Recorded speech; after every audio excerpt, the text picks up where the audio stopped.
Ladies and gentlemen, our referee has called a stop to this contest, declaring the winner by knockout and new MMA show!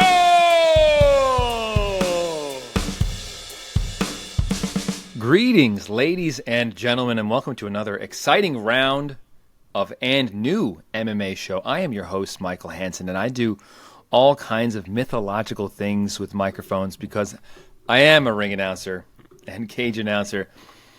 I'm joined this week, as I always am, by my two buddies, both of whom, dare I say, bring MMA punditry to new heights.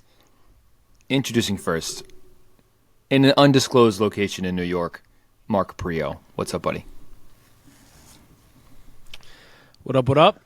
How's everybody doing this week? In a new twist for us for the first time in what feels like a month, I guess kind of is, in 3+ weeks. We will not mention Dricus du Plessis on this episode, other than right at this moment.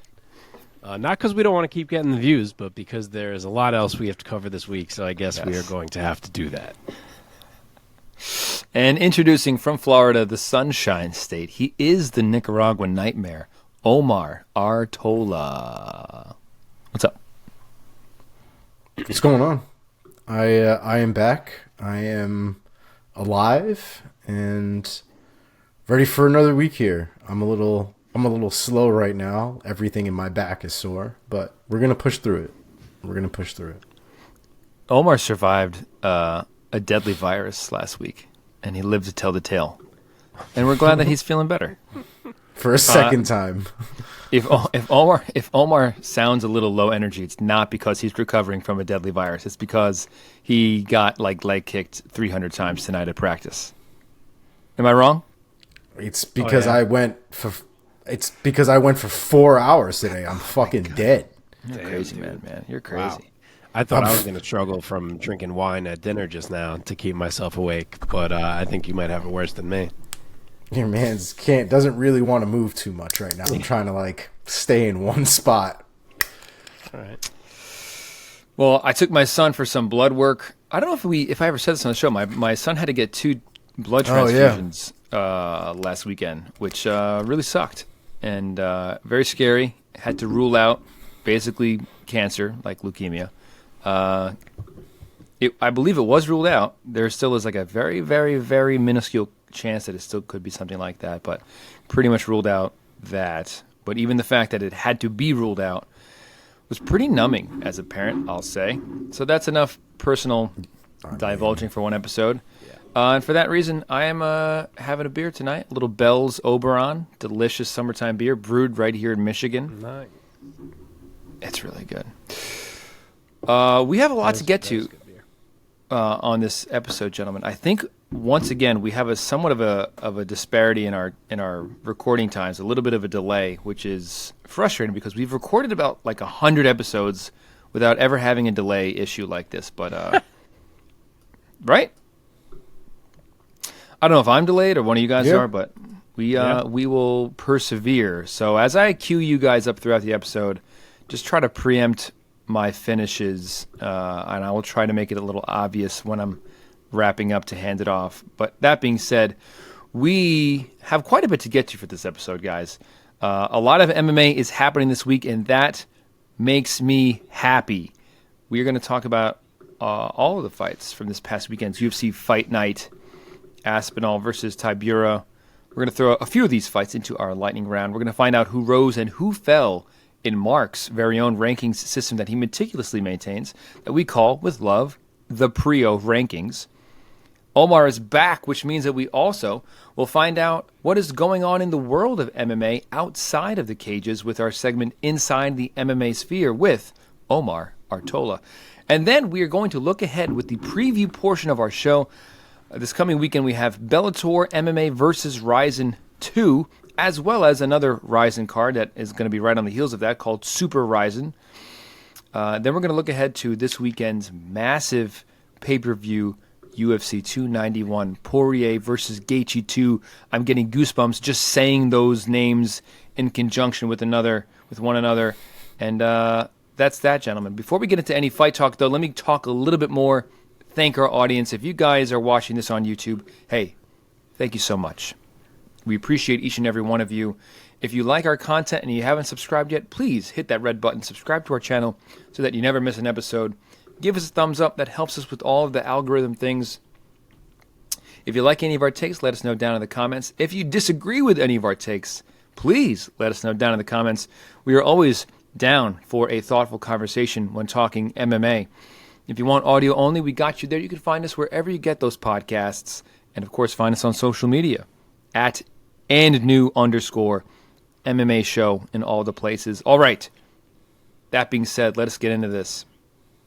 Gentlemen, this week, the name on the marquee has got to be Tom Aspinall, who this past weekend at UFC Fight Night, Aspinall versus Tybura, in the main event, UFC London at the O2 Arena, defeated Marcin Tybura by TKO via elbow and punches, the official time 1:13 of the very first round. Mark, start us off here. Your boy's back in the winning column. Aspinall gets it done. Give us your thoughts and your take of his performance. Yes. Yes, he is. This man might turn out to be one of my greatest early talent pegs that I have had. I thought he could be special very early, and he is special. And it seems like more and more people are starting to realize that, just how good this man is. He friggin' smoked Marcin Tybura after a year on the sidelines. It wasn't even 2 minutes, and yet he managed to show a beautiful high kick, a monster body kick, tremendous speed, lightning quick hands, and never got hit once. He is a special fighter, man. There's nothing he can't do, and I really don't believe there's a ceiling. And we're going to see for sure, because he's throwing names out there now. He's mentioning John Jones in a post-fight interview. Jones is acknowledging him. This is just what I was hoping would happen. His buzz got killed. He lost some time because of that Curtis Blades injury. And, at times he has said, I don't want to rush. I want to take my time, get better. I'm very happy to see him get back in the mix and immediately insert himself into the picture, because it is where his talent dictates he should be. He is this good. Omar, bringing you in here, Tom Aspinall snaps Marcin Tybura's 2-fight win streak, putting him back in the loss column. A bit of a step up for Tybura after fighting Alexander Romanov and Blagoy Ivanov back-to-back. He goes up to Tom Aspinall as a bit of a heat check, and checked he got. Give us your take on the techniques that Tom Aspinall threw out there that ultimately did away with Marcin Tybura and sent him back to the lower rankings. I mean, it's hard to deny the athleticism of Tom Aspinall. He's somebody that moves very, very gingerly for somebody who weighs like 260 pounds. You're not going to really see a lot of guys like that. I would even argue he moves a lot better than Cyril Gane does. I think he moves with a lot more purpose in mind, both in the striking, but also kind of in the grappling exchanges as well. And I would also argue it's not even really a karate style. It's almost really like a blitz style. So unlike guys like Wonder Boy, or even guys like Robert MVP? Whittaker, who like to use a lot of their front kicks and things like that MVP as well. MVP's a little bit more showy though, so he does a lot more than the typical range finder when it comes to that kind of movement. But Tom Aspinall is I think even more dynamic when it comes to that kind of stuff, and probably closer to MVP in the sense that he uses a lot of that movement and a lot of that back and forth movement to sort of distract and change up the timing, and then he will blitz on different counts. And that punch, you could see Tybura wasn't really reacting to it, or didn't react to it as quickly because it was on an offbeat, and I think it really threw him off. But it landed, and it sat Tybura right down, and you gotta love the finishing instincts from Tom Aspinall. It's very hard to deny how good this kid is. It's very hard not to want to see him fight the cream of the crop at this point, and it's very hard not to think that a fight with John Jones, I'm not going to go full Bisbing and say John Jones can't hold a candle to him. That shit is crazy. Those exact words are wild. I think it would be competitive. I think it'll be fun. I think Tom Aspinall will make a good showing of himself. I don't necessarily know if he wins or not, but I don't think he gets run over like I think a lot of the other heavyweights probably would against Jon Jones. I'm very intrigued by the whole thing. Man, I mean, he gets right back in the win column in emphatic fashion after an 8-fight win streak snapped by a snapped knee against Curtis Blaydes in the first 15 seconds of that fight after eating one leg kick from Curtis Blaydes. A bit of a freak thing. Would have absolutely loved to see how that fight played out. Would love to see them maybe run it back one day. But, man, he won his first, I think it was 5 fights in the UFC, all by finish. I believe Tom Aspinall has yet to win a fight by decision, and almost all of his fights have been finished in the first round, and not many of them have gone past more than, 2 or 3 minutes. So, yeah, that being said, Mark. He doesn't need much, man. Yeah. Mark, getting right back in the win column, what do you think should be next? If you were the matchmaker of the UFC, Aspinall's throwing out some big names out there, what would you do? So I know he mentioned showing up in Paris to watch Cyril Gane versus Sergey Spivak and potentially fighting the winner of that fight, and maybe that's where this does go. Granted, he already smoked Sergey Spivak. I don't know if people are forgetting that, so it really only makes sense if the winner's Cyril Gane. But, man, it sure feels a lot more like it should be Aspinall and Pavlovich, doesn't it? Yeah. Unless, of course, they've already told Pavlovich that he is fighting the Bone Stipe winner. But with the activity rate of those two guys, he may end up waiting another year for that. So he might be better off taking another fight anyway. But that's the fight, man. You know, in an ideal world where Jon Jones fought more, what I had in my brain was first he tries to defend against Miocic. If he does that, he tries to defend against Pavlovich, and then by that point, Aspinall is there. And in my head, I was like, if he can run through that, it will be like one of the most incredible runs. But it just doesn't seem like the activity of Bones at this point, the mentions of retirement now, it doesn't seem like it's going to line up that way. So with him already mentioning the retirement idea, I almost think you got to set up Pavlovich and Aspinall and hope that one guy wins and hopefully does it really impressively, calls him out, and maybe entices him to do one more. And I don't mean to dismiss Stipe here. Of course, he could beat Jones and throw this whole thing, upside down. But I'm trying to get to Bones and Aspinall because I've been wanting that to happen for a long time. Yeah, that would be crazy. Also, I think Omar alluded to it. Aspinall and Gane would be an absolutely fascinating matchup. Those two guys, two heavyweights that move like middleweights, would be incredible. Omar, what about you? Any other bright ideas for what you would do next?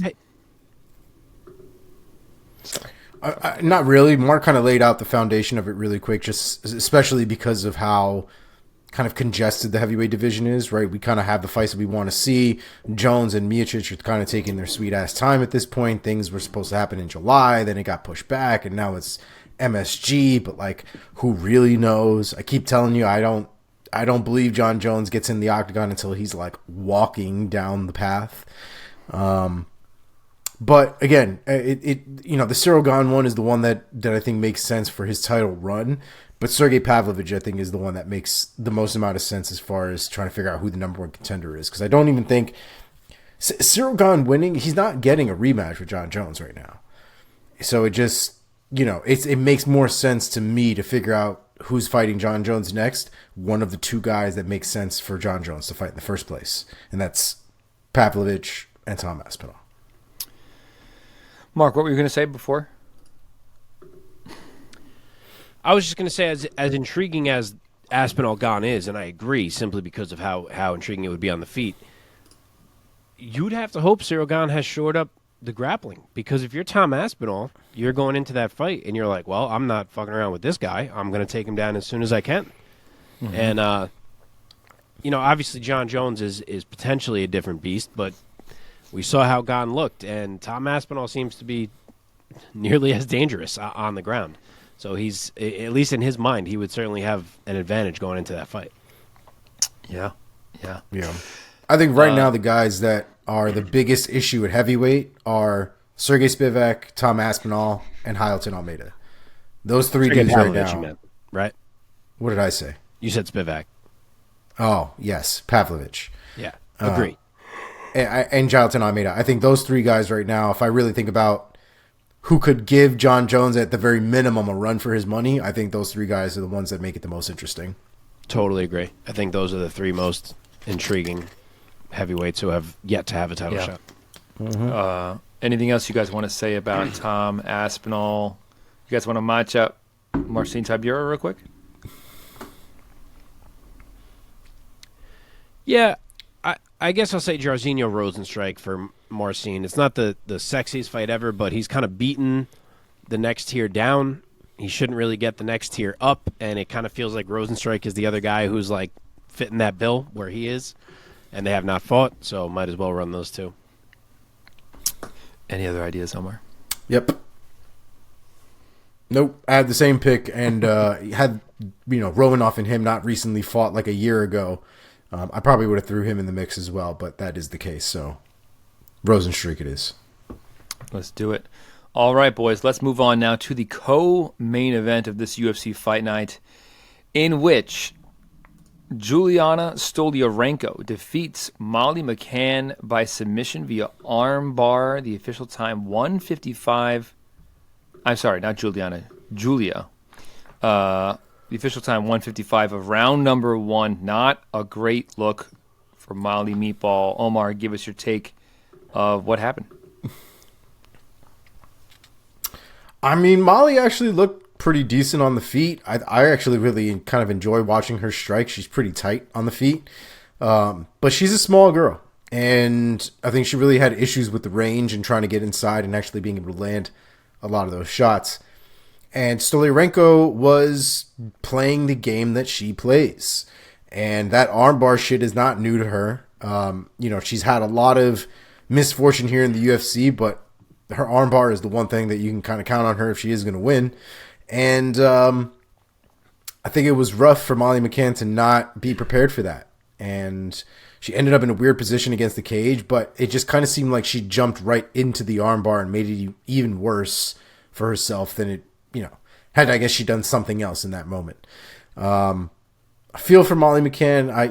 I think she's fun, especially on those London cards. It's hard to deny the energy that she brings to those London cards and how the fans react to her.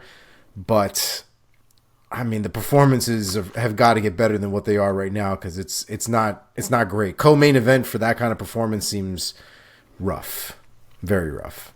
Mark, what about you? Molly McCann now 2 losses back-to-back by submission both times. What's your take of what went down on Saturday?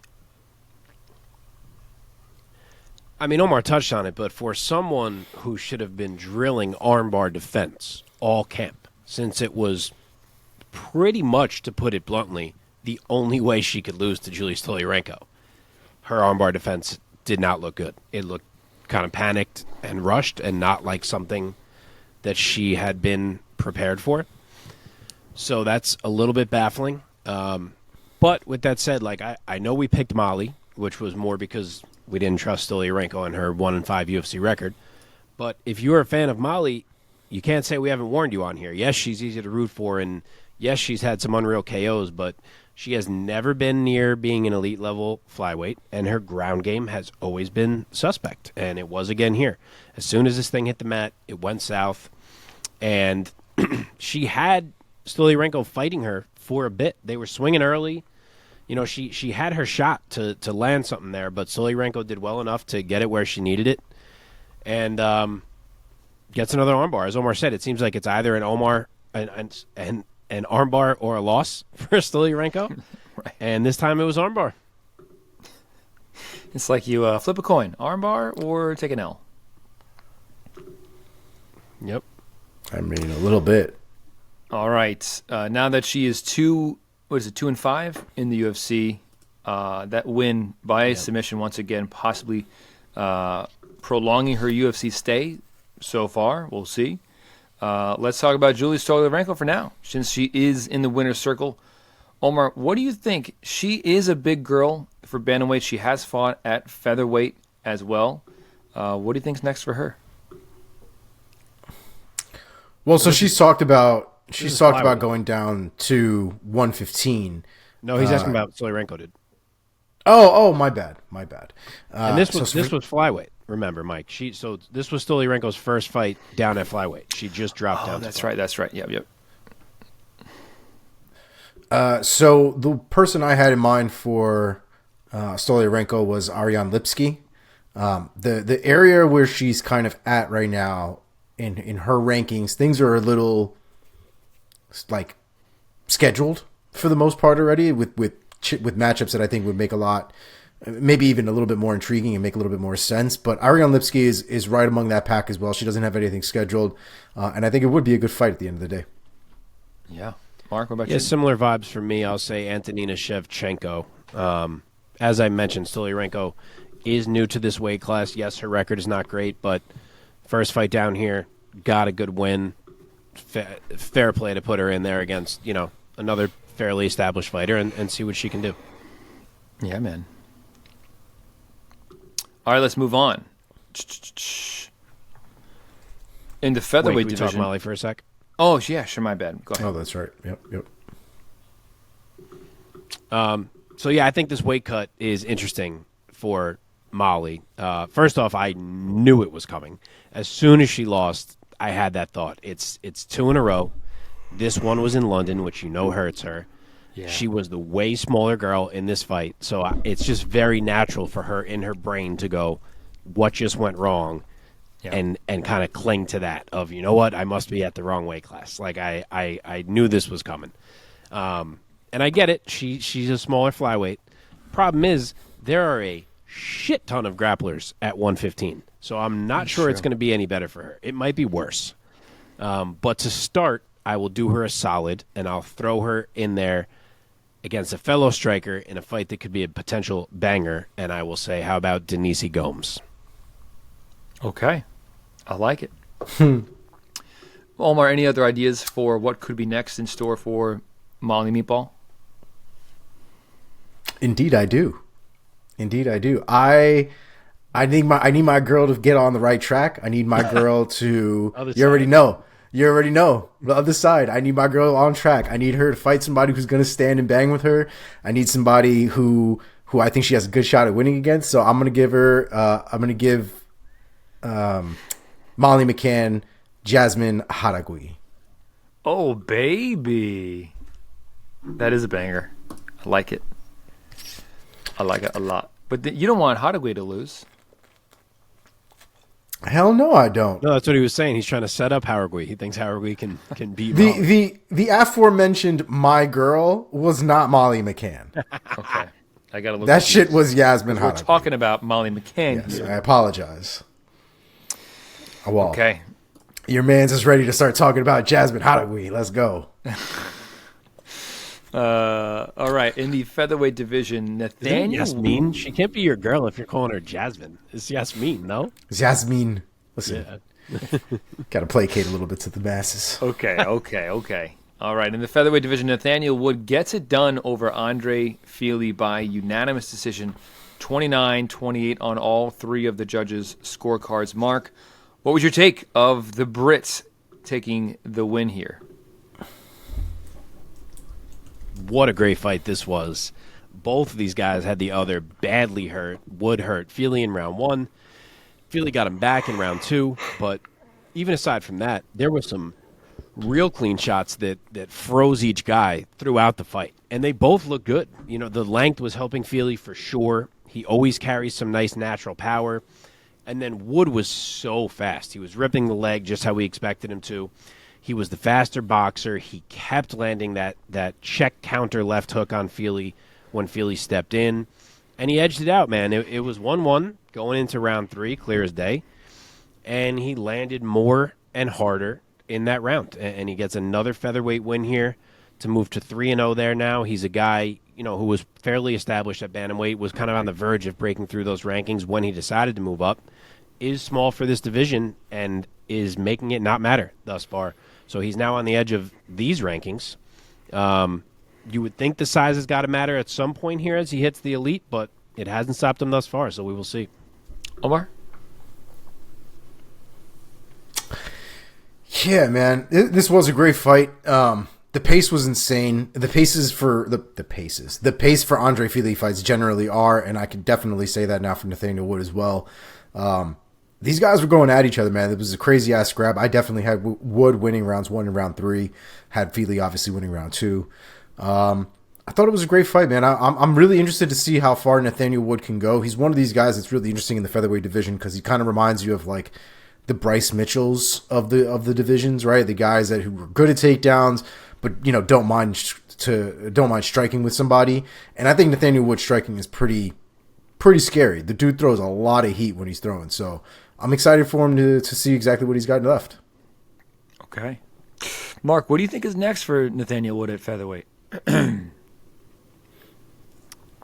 I'll throw out 2 names here, and frankly, these 2 names could also fight each other, and it would work. But Dan Ige and Sadiq Youssef.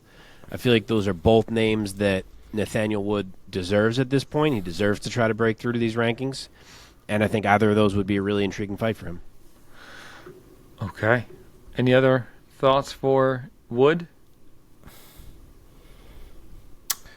So I had Wood actually going up against Bryce Mitchell. I'm not really sure what that dude's timeline is, but from a stylistic standpoint, I think that's a really good fight. And Bryce, I think at this point, needs to really keep that divisional status. Like the spot that he's at, he's got to defend it at this point. He's been out, I think, a little too long. Okay, do you guys have anything to say about Mr. Touchy-Feely? Or do you want to move on to the Scott? I do have one. Okay. I'm not 100% sure why I love this so much, but I really love it, and that is Andrey Fili versus Julian Erosa. I want to see that fight. That was mine too. Yeah, wow, let's go. That was mine too. I don't know what it is. I'm like, as soon as that popped in my head, I was like, yes, now. I think it's one of those fights that seems like it should have happened a long time ago, and I even went down their record, and I was like, they have never fought before, and it's super interesting. So yes, that is the fight to make. Super coin tossy, like literally 50-50. Yeah, dude. Yeah. Yeah, I like it. All right, boys. Let's move on to the great Scott. That is Paul Craig. Paul Craig made his middleweight debut, the former light heavyweight fighter for the UFC, who has wins over the likes of Nikita Krylov, Shogun Rua, although who was obviously at the end of his career, Kennedy Zichukwu, Magomed Ankalaev, and the current, now former champ, Jamal Hill. Drops down 20 pounds to 185 and looks incredible against Andrey Muniz. Defeated him by TKO in the second round, the official time 4:40 of round 2. Omar, start us off. What are your thoughts, your initial thoughts of middleweight Paul Craig? That dude looks great. He looked great at weigh-ins. He looked great during the fight. One could even argue he might have even been maybe even a tad bit smaller than Andrey Muniz in there, which I think is very interesting. I mean, looking at him at light heavyweight, I didn't really think he had that much room to cut, but he definitely did because he didn't look drained at all during that fight. I can't really say enough good things about Paul Craig, man. I think that was really one of his best performances that he's ever had in the octagon, and that's saying a lot because he's fought and beaten a lot of great people. But that was one of the fights that I think he was winning almost the entirety of that fight. It wasn't some crazy comeback. He got his ass beat for 3 rounds and he submitted the guy. I mean, he was putting it on Andrey Muniz even on the feet. He used his length really well. And then once they got down to the ground, you know what I mean? Even in the first round, he was on bottom, but he was still working really well. And by the time we got to the second round, he was able to get on top and he was able to work. And it didn't even end up in a submission. He just got to a point where he was in a dominant position in mount and just rained holy hell down on Andrey Muniz. I thought it was a great performance, man. I'm really excited to see if Paul Craig can do something at middleweight because if the performances stay like that, he's a real problem at 185. Mark, after the Bear Jew dropped back-to-back fights against Ozdemir and Johnny Walker, he's back at the win column. Give us your thoughts on this performance and then where he might be able to go at 185 pounds and how far you think he could go here in this division. Yeah, man, I was happy to see this. I thought he could take out Muniz. Me and you did pretty well in this card, by the way. Omar missed the week, of course, but you and I did well picks-wise. We looked smart.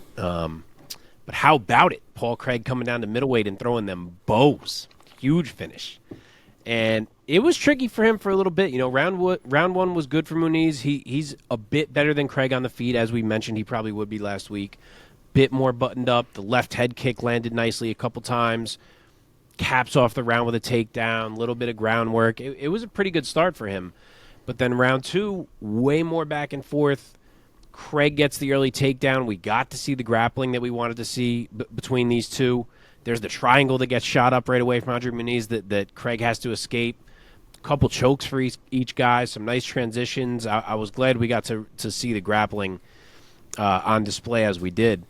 But then out of nowhere, Paul Craig is suddenly in mount, and he is just raining shots down. And it went from a competitive fight to Andrey Muniz trying to survive on a dime. And he could not. It was just Paul Craig just flipped a switch, it seemed.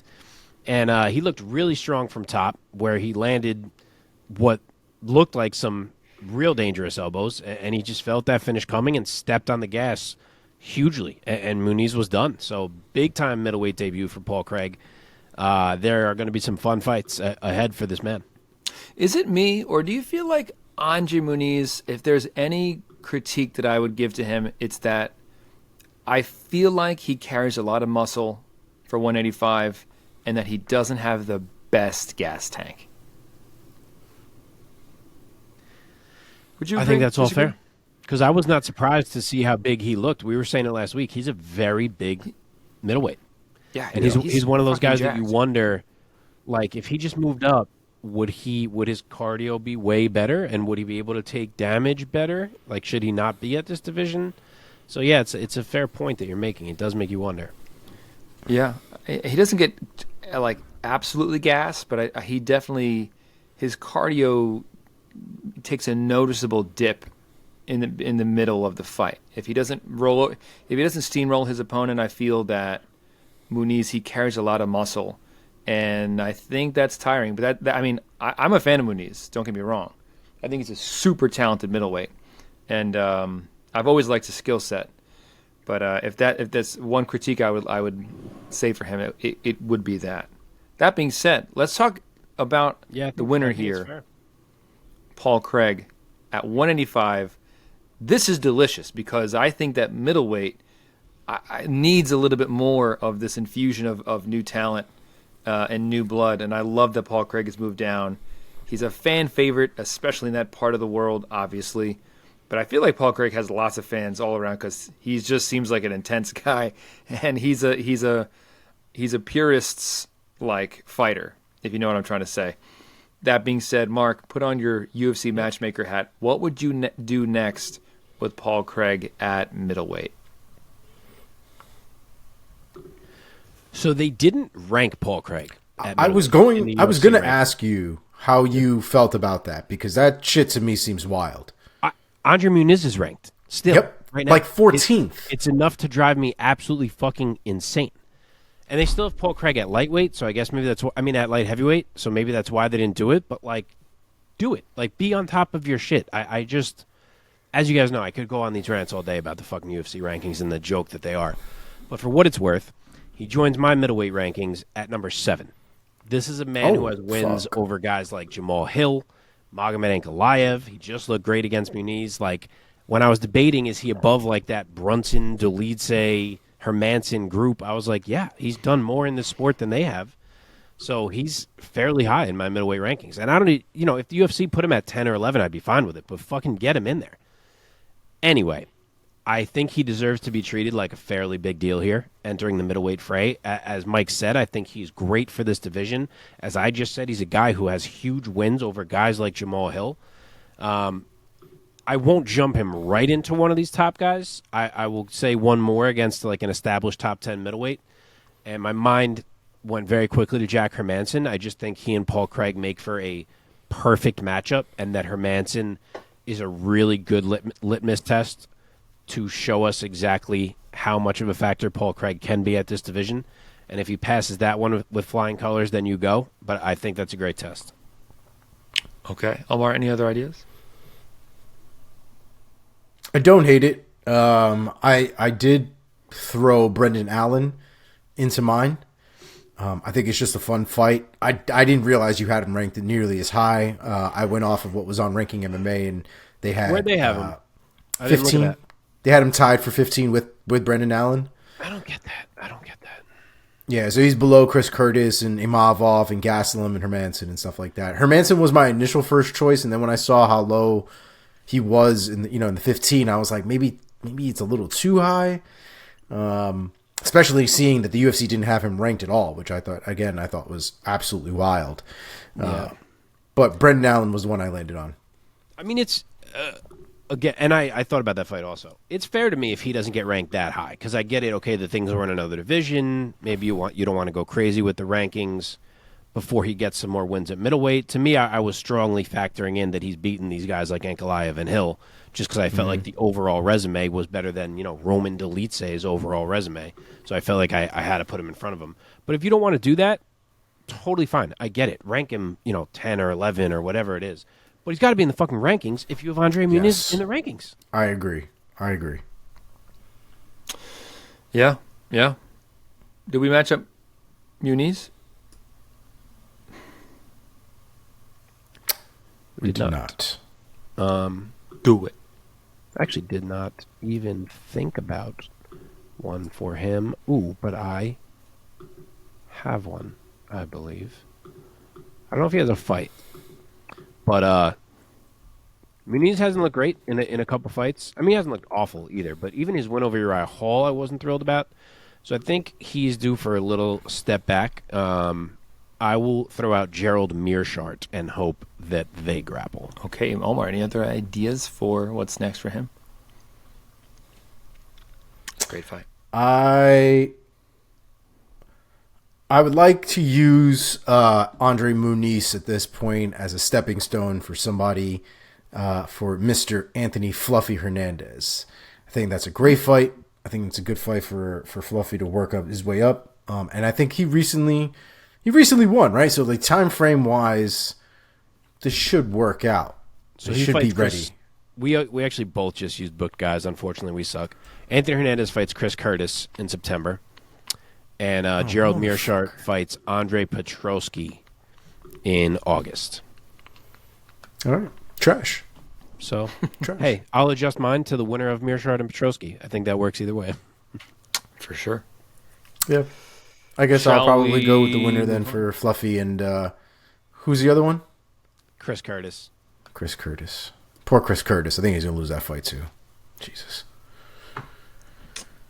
Yeah. But yes, Mike. Shall we move on?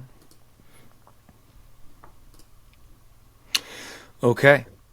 Let us do it. Let's move on.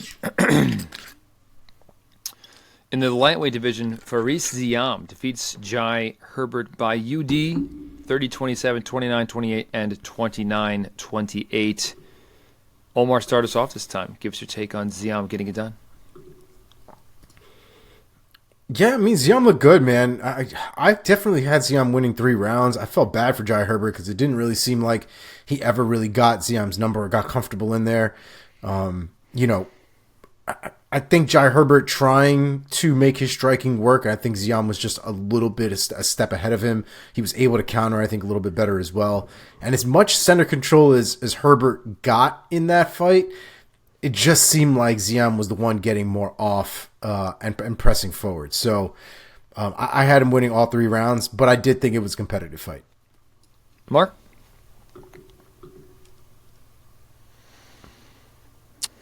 Yeah, I think the judges got this one right as well. I don't even really see what the controversy could have been, and I know there was some on Twitter and all that. Oh. Sure, it was a good competitive fight, but to me, Farez Ziam clearly took rounds 1 and 2. So regardless of how you want to score round 3, it's irrelevant. But I actually thought he won all 3 rounds of the fight also. Sure, Jai had a lot of clinch work, but not much was done there, and in space, Ziam's counter lead left was making the difference all fight long. Herbert ate that 100 times. And,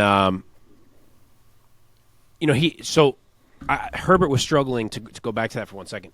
He was struggling, I thought, with anytime he stepped in, Ziam was an orthodox stance. So his lead hand, he was just using it as like a lightning quick counter hook. and Herbert couldn't do his own damage because he was getting clipped by that repeatedly, and he didn't adjust to it all fight long. So I felt like that was his biggest issue, and I felt like Ziam was the better man here. Landed the cleaner shots, earned the decision. Yep. Yeah. All right. Want to match up Ziam real quick? We'll keep rolling here. Sure. I'll say I'm not entirely sure what Nasrat Hakparast is up to. He hasn't been booked in a while, but I think that's kind of the right type of next step for Ziam, and it would be fun to see those two striking in there, so I'll throw him out. Yeah, man. All right. Any other ideas? Mine, I believe. Now, I'm an idiot. I should have wrote down the first name because there's two of them. But I believe Ismail Bonfim is the one that I had. Correct. Yes, okay. For Ziam. That would be my pick. Okay. Anything you guys want to say about Mr. Jai Herbert? Or you want to move on? I have one for him if you want me to. Yeah, do it. It's been tough for Jai Herbert, and he's been really close to breaking through, I feel like. He clearly does have talent. He hurt to Poirier in that fight. He had the draw with Ludovic Klein that was tough. This one was close. He just couldn't pull it out. So he's not bad. I know his record is now 2-4-1, I believe, in the UFC. I think that's accurate. But I'd like him to get another chance to look exciting. I know Lando Venata is getting in there soon against Mike Breeden. Assuming he wins that fight, which he should, I think Lando and Herbert would be a fun one. That is a fun one. Yeah, man. I had Jai Herbert versus Jordan Leavitt. Jordan Leavitt, I think, recently had to pull out of a fight for whatever reason. Timeline-wise, I think now that Jai just finished fighting, I think that should be able to line up pretty well. Nice. All right, moving on. We've got a lot to cover. In the featherweight division, Lerone Murphy defeated Joshua Culibao by UD. Pretty decisive in this one. 30-26 on 2 scorecards and a 30-27. Mark, start us off this time. Give us your take of another W for the English in this featherweight bout. Lerone Murphy is just a really solid fighter, man. Like he's that type of fighter that coaches must love. It's like he does everything to a T, the way you teach it. Like he checks all the boxes. He's just clean. And he's not an incredibly dynamic finisher, though he does have 2 in his 6 UFC fights. And he does sometimes end up in fights that are maybe closer than they should be. But there are a lot of skills in that toolbox that Lerone Murphy brings to the table. So the potential is still in there, I would say, for him to really take another step forward. And Culibao was in this throughout. He's no easy fight. He cracked Lerone a few times, but Lerone was a bit faster. The reaction time was noticeably quicker. And he had the wrestling and the grappling to turn to when he wanted to. And as game as Culibao was, he couldn't overcome all that. So another nice statement for Lerone Murphy to handle Culibao the way that he did. And he's another one where it's time to give this man a ranked fighter. He's undefeated, and he deserves it. I feel like him and Nathaniel Wood are like identical rises at this point. They're both right there where it's like 2 up-and-coming featherweights. Time to give them their shot to see if they can break through. Yeah, man.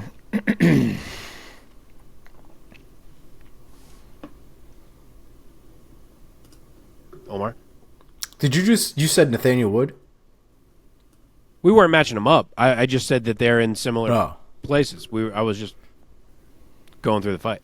I wouldn't match them up. I want them both to fight a ranked fighter. I don't want them to fight each other. Granted, it would be for like the King of England, but I kind of want them to fight each other. That's kind of where I'm at.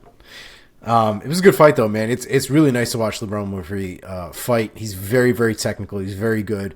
His cardio seems ridiculous. Like, his ability to keep going and even turn it up in the 3rd round, I think, is absolutely crazy. And poor Josh Culibao just got completely fucking run over. And in the 3rd round, it got so much worse. That 10-8 in the 3rd round I thought was pretty warranted. And it was a beautiful performance from Lerone Murphy? Lerone Murphy. I'm really interested to see where this stops, right? His ability to just run through people. I'm really curious to see where it stops and he runs into some real, somebody who's really going to put it on him, because the way he's fighting right now, it's very difficult to see him not running into or running into an issue somewhere outside of the top 10. He's very, very good. Yeah, man. He is, for sure. All right, let's keep going. Wait, can we match him up? Oh, yeah, please do. Sorry. I will go with Alex Caceres. It's a name that Lerone Murphy mentioned, and I like that fight, so I will agree. Omar? Yeah, I already said I wanted the Murphy versus Nathaniel Wood. It's very possible it doesn't make any sense, but it's a fight I want to see. Anything you guys want to say about Culibao, or you want to go on to Marcos? I'll throw him another tough fight, unfortunately. I think he would be a good next step for Pat Sabatini. Okay. For Culibao? Yeah. So I had either Sung Woo Choi or Doo Ho Choi. Either one I think would be fun fights. Absolutely. Okay, in the bantamweight division, opening up the main card of this UFC fight night, Daniel Marcos defeated Davey Grant by a split decision. I was disappointed in this one. The scorecards read 29-28 on two of these scorecards for Marcos, and Davey Grant earning his own 29-28. Omar, start us off. Give us your take, and who did you think won the fight, and your take on the fight overall. It's a weird fight, man, because I had Davey Grant winning 3 rounds. So, much to my surprise, by the end of this fight, we were trying to figure out who had won 2 out of the 3 rounds. I didn't really understand it too much. I guess looking back at it, there wasn't a ton happening in that fight. There was a lot of activity coming from Davey Grant, which I think is what swayed me a lot in most of those rounds. A lot of the forward pressure, a lot of the things that were being thrown were thrown by Davey Grant. It's just a lot of things weren't landing, and I think this was happening from both sides. If there was one thing that was working to Davey Grant's disadvantage, it was all the damage that had already been done to his face, the visible damage that had been done to his face, which, to be fair, could have happened from 1 or 2 punches. It's not like he was getting beat on consistently, but the man's nose was like leaking blood, and it was like all over him. And it wasn't a great look. I'm just not really sure where we can really say Daniel Marcos won 2 out of the 3 of those rounds. I'm hard pressed to yell like robbery, because I think both guys frankly could have done more throughout that entire fight, but not my favorite decision. I can say that. Yeah, Mark? Took pretty much all the words out of my mouth. I can't say it much better than that. I did think round 1 was really close. Like, if you wanted to say 10-10, I wouldn't hate you for it. You asked me to pick who won round 1. I am saying Davey Grant. And then I thought he won round 2. And I thought he won round 3. Oh, all right. So I agree with Omar. They did both have trouble finding their range. They both had trouble landing cleanly to the head. Maybe that's what made the scoring a bit weird. But one guy, Davey Grant, was pushing the pace. One guy, Davey Grant, was landing way more strikes. And the other guy, Daniel Marcos, was just not landing all that much.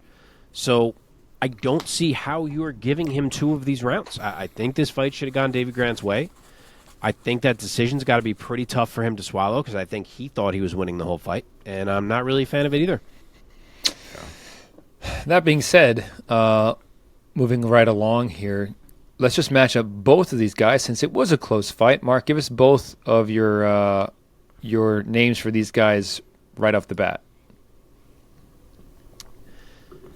I mean, considering Davey Grant just beat Rafael Assunção in his previous fight, Daniel Marcos has kind of risen up this division pretty quickly here.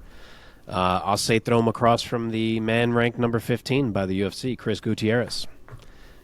Oh, wow. And then for Davey, I'll go with a guy who actually recently lost to Rafael Assunção, but I still think he's at a very similar standing to where Davey Grant is, and I think it would make for a great fight, which is Victor Henry. Ooh, nice. Omar? So I actually had Daniel Marcos fighting somebody like Cody Stamann. I guess I didn't really just want to push him all the way up there, but Cody Stamann was the one I had for him.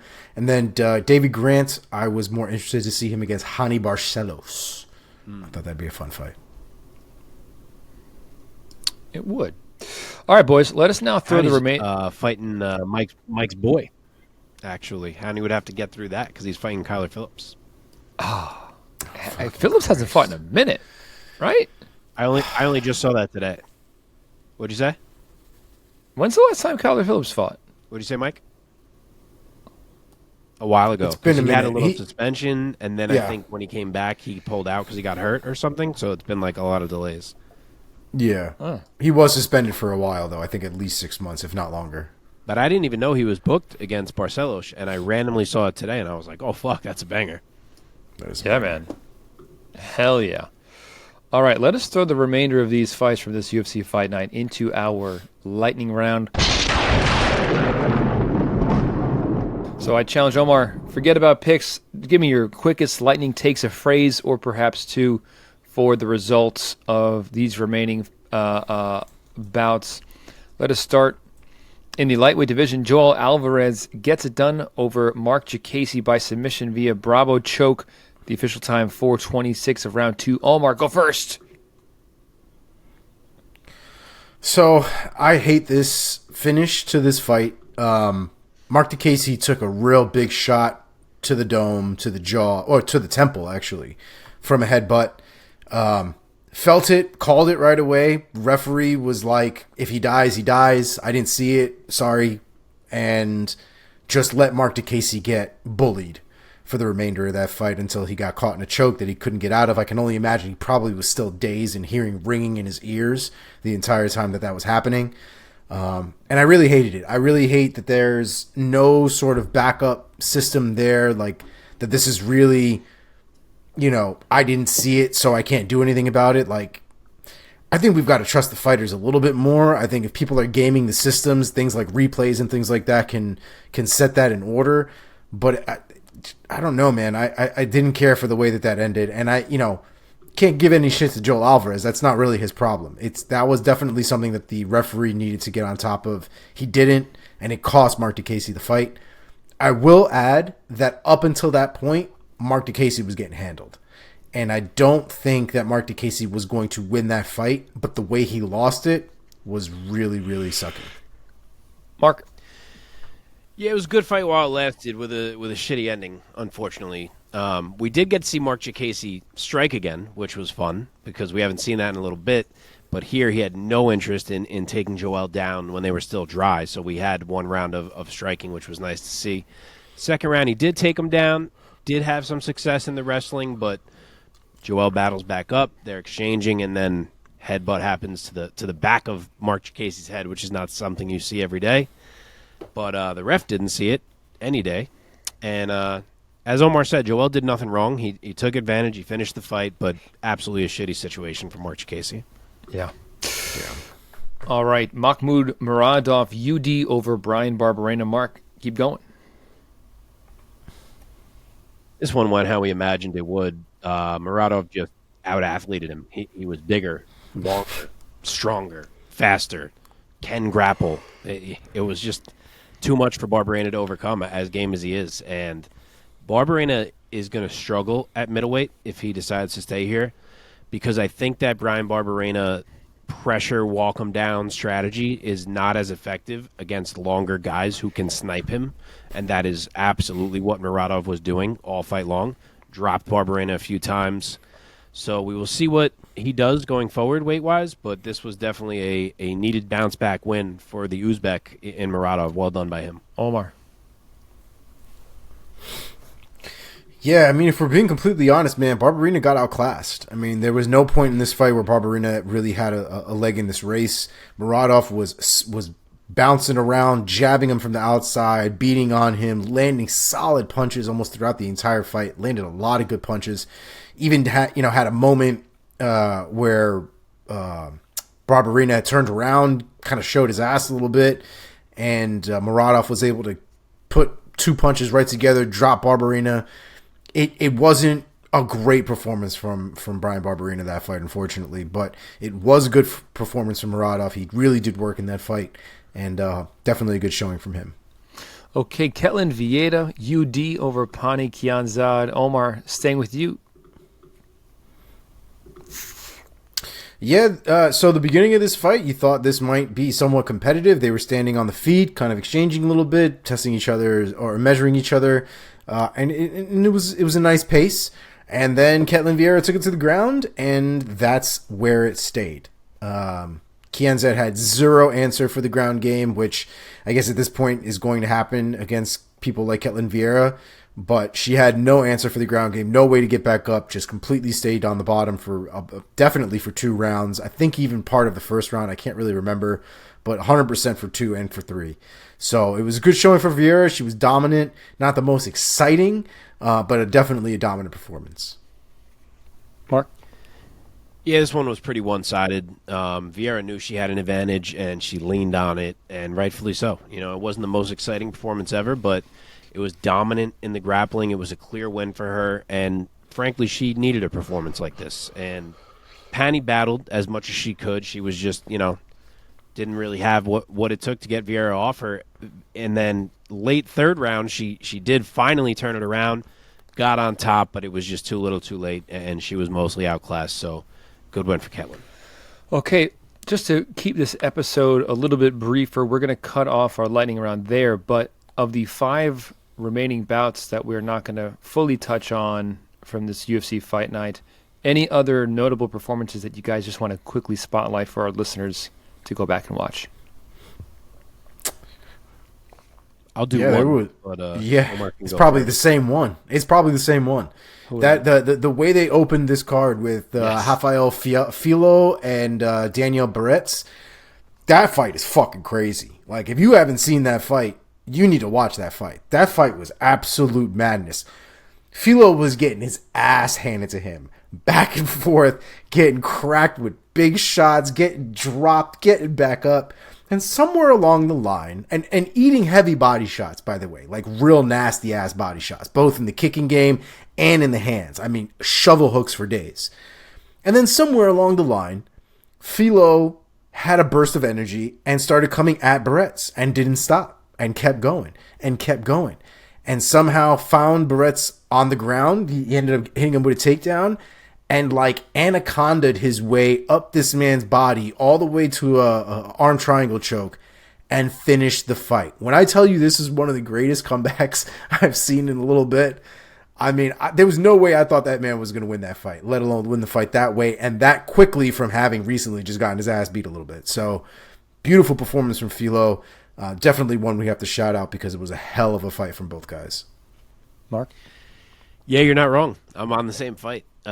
This was a crazy one. And Daniel Perez looked good. I mean, as intriguing as you can look in a loss. Good footwork, fast, heavy-handed, strong kicks. There was a lot to like there. But Filio, to his credit, he found himself in a firefight and said, at a certain point it was going south, and then he was like, fuck it. Let's bang. And it was him doing that forced Perez to take his foot off the gas a little bit. And even when Filio started to, he was still throwing the much wider shots and not as clean as Perez. But just the fact that he bit down and said, all right, fuck it, we'll exchange, made Perez kind of take his foot off the gas, and it changed the fight. As soon as he did, the takedown came, arm triangle, tap, really slick work from Filio, and he gets his first UFC win. So, yeah, hell of a fight. Yeah. All right, boys. And I guess just for the sake of it, quickly, I'll give the props to just the rest of the results. Johnny Parsons, debuted with a TKO of Danny Roberts.